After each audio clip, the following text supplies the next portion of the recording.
I'm going to demonstrate different ways you can make a flannel board or a felt board story using just paper and different mediums. This way you would laminate it, add a Velcro tab, and then it would stick to the board instead of using felt. So I'm going to use Dinosaur Zoom as an example.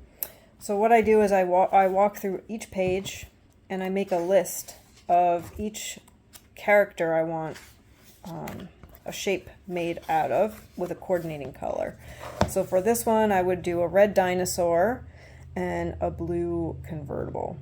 So I go through the whole book and I make a list, and then I have a list of all of the colors with all of the dinosaurs and vehicles. This added up, I made some extras at the end to 21. If you wanted to use everything that's in the book, that totaled for this book 12. You could double everything and make 2 of everything.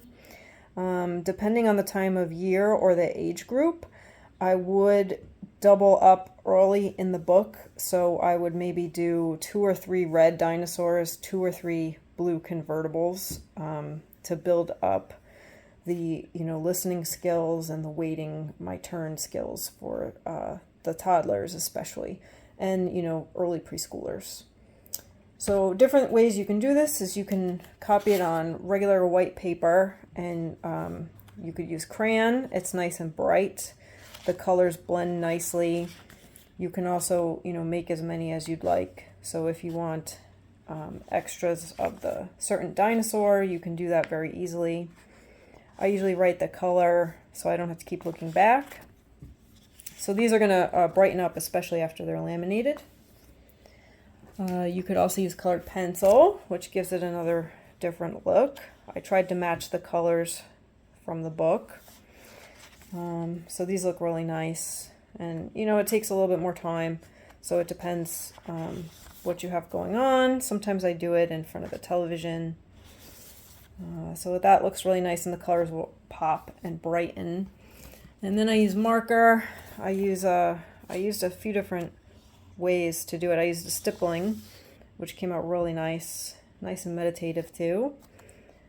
And then for the vehicles, I used a hatching, so it looks a little bit different. You could also combine any of these techniques. And if you don't have a lot of time, you could also just copy it on colored paper. I usually mark, the blue convertible, the blue bike, and then the rest of these aren't blue in the book, so sometimes I save them. You can just use them as a coloring activity for the kids. So I usually write a little arrow or something like that. And if you wanted to get a little bit fancier without coloring, you could also do 2 different colors of copy paper without, coloring. You just cut out the little, I use green here, and then the little natural tan color, and cut those out and pasted them.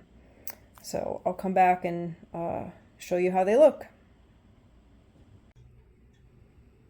So here are the laminated sheets.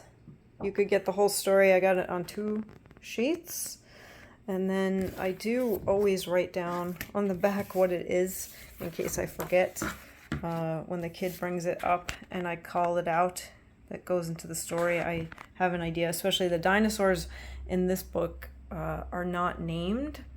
They're only named on the end pages. So I write it down here in case I forget the name of the dinosaur or what the vehicle is called. Like they're using motorbike, where I would probably say motorcycle, and they're saying off-road vehicle. So I just write little notes like this, and then I'm going to cut these out and add little Velcro tabs to the back. So I'll show you what that looks like.